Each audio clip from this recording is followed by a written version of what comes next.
Balai Diklat Keagamaan Palembang melaksanakan penutupan pelatihan dasar calon pegawai negeri sipil secara blended learning gelombang 3 angkatan 5 dan 6 pada Rabu 17 September 2025. Sebanyak 80 peserta latsar mengikuti penutupan, diawali dengan laporan Ketua Panitia Pelaksana Iwan Sugianto serta penyampaian pesan dan kesan dari perwakilan peserta latsar. Kegiatan ditutup secara resmi oleh Kepala BDK Palembang Saifuddin sekaligus memberikan pembekalan. Dalam sambutannya, ia menyampaikan bahwa 80 peserta dinyatakan lulus. Saya ingin membacakan saja dengan mengucap Alhamdulillahirrahmanirrahim. Kalau awalnya Alhamdulillah berarti lulus semua gitu ya. Belum tentu.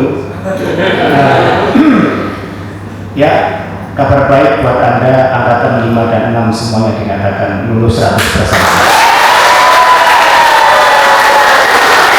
Saifuddin menegaskan dunia terus berubah dan tantangan yang dihadapi pun semakin kompleks.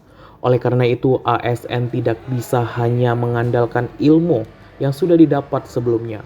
Mereka harus senantiasa mengikuti perkembangan zaman, mempelajari inovasi baru, dan menguasai keterampilan yang relevan.